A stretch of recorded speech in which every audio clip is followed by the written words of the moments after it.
Okay, it's time. We're making bacon. 10 pounds of pork belly cured for about 5 days. Into the smoker, sliced and fried. You guys are never gonna go back to store-bought again.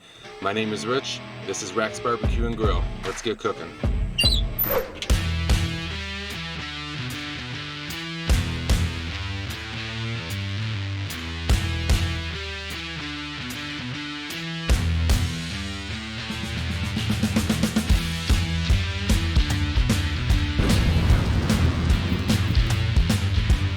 Okay, we're doing homemade bacon today. This recipe is going to be maple garlic brown sugar bacon. First thing we're going to do is cut this pork belly in half. I have a 10-pound belly, a little much to handle when we're going to be curing it. So I'm going to cut it in half, effectively into 5 pounds.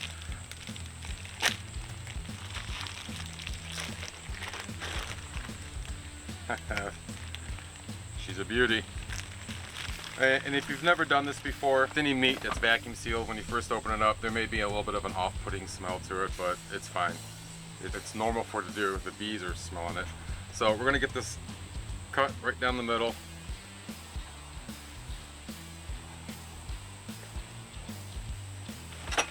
And you can use a Ziploc bag if that's all you have, some of the larger ones that they have out in the market. Well, this bee is really going crazy over this stuff. I'm using a vacuum seal bag. I'm not going to vacuum seal it, I'm just going to seal it. But we'll get this meat into here.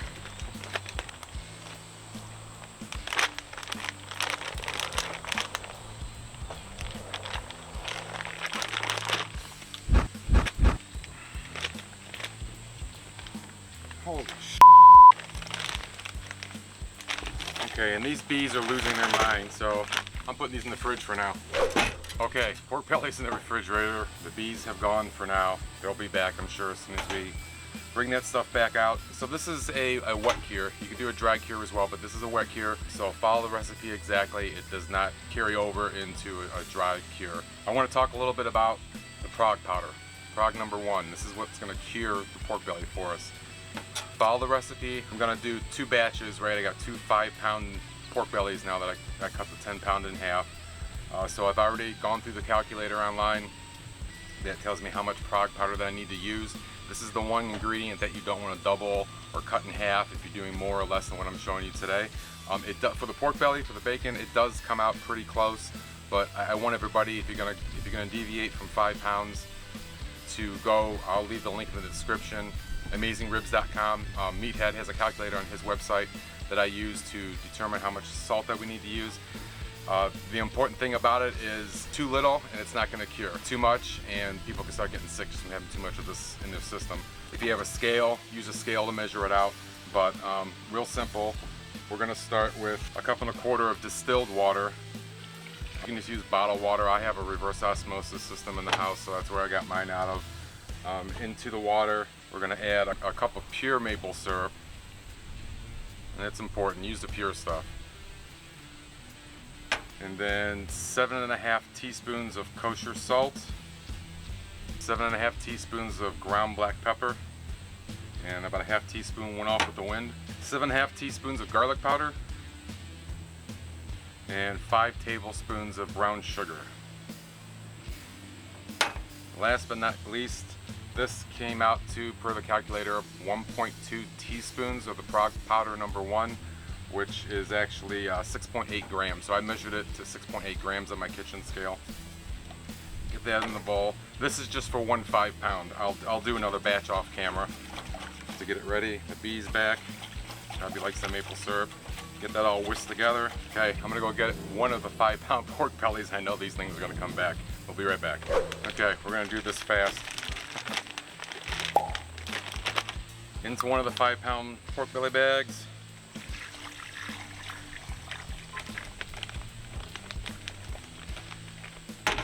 And then I'm going to seal this with the vacuum sealer. Not going to pull the vacuum.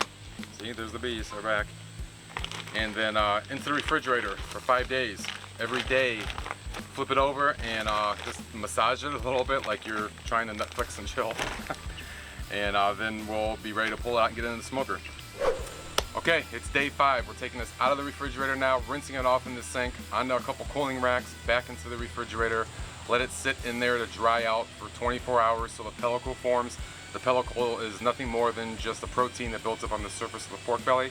It'll become a little bit tacky and it'll allow for more smoke to adhere to that tackiness. So we'll be back tomorrow to get it into the smoker, and we're that much closer to some homemade bacon. All right, it's been 24 hours since we put these in the refrigerator. We have a nice pellicle formed on them. It's nice and tacky. I have the smoker preheated at 200 degrees. We're gonna get these in there and we'll let them run until we hit an internal temperature of 150 degrees. Once that's done, we'll have one more step before we can slice it, and that's getting it into the refrigerator just to cool it down. Makes it a lot easier when you're slicing. If you try to slice it right out of the smoker, it's just gonna be a big pain in the butt. Okay, well, we had some fun about halfway through the cook. In the middle of the day, we lost power. I have no idea why. So I had to pull the generator out to keep this thing running.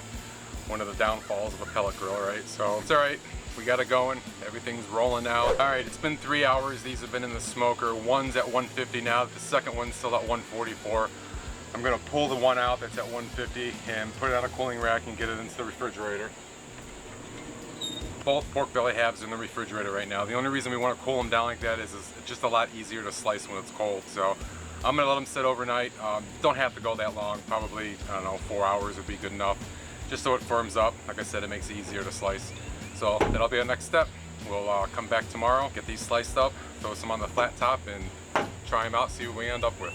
Okay, finished product. This thing's been in the refrigerator overnight. It's nice and cold. Makes it a lot easier, like I was saying before, to slice it.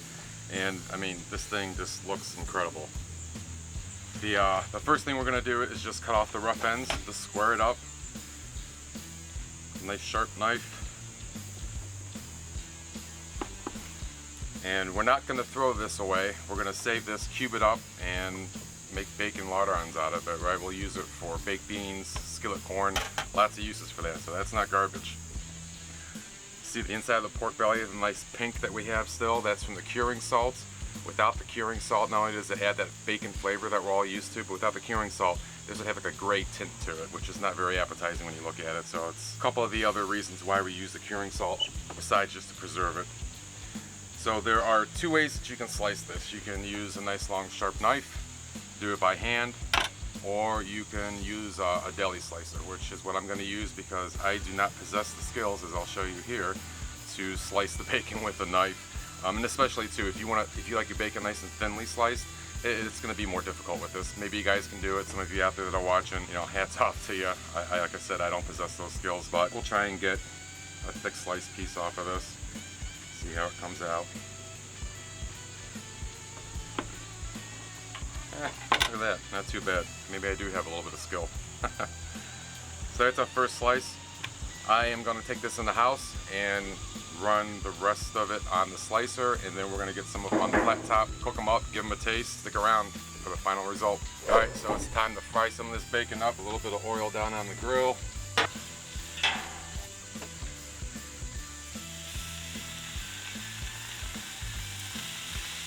Smell that's coming off of this stuff, man, is incredible. And you know, like I said, follow the recipe exactly. Start deviating, use the calculator. You can also add your own flavors into this stuff. Guys make like a spicy version of it, whatever you want to do. Just always use the calculator, because even if you change the amount of liquids in the recipe, that can affect the amount of prod powder that's used for the curing process. So just be safe, always use the calculator. Like I said, I'll leave that link down below with the recipe. So over to my website, I'll have a link over to AmazingRibs.com for that calculator. And here's a tip for you when you're making bacon. If you're having a hard time with it curling up on you, you just make sure you flip them frequently, even if they're not ready.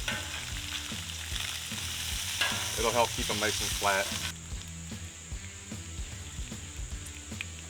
Incoming. I have all kinds of interruptions for this video.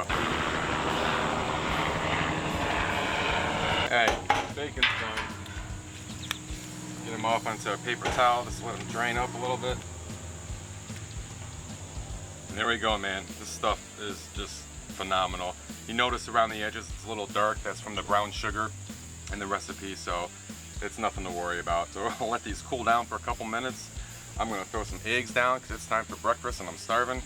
We'll give these a try, make sure they're okay for the family. I'm sure they're going to be. Alright, moment of truth. I know they're going to be good.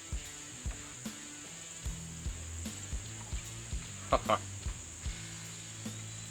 telling you, man, homemade bacon, in my opinion, out of anything that you can make yourself at home, This is the best. Hands down beats anything you could buy in the store. You gotta try this. Give it a shot. You won't be disappointed. So that's it. That's a wrap. Now you know how to make homemade bacon. Stop buying this stuff at the store. If you haven't subscribed yet, please consider subscribing. Like, share the video. Once again, thanks for watching, and we'll see you on the next video.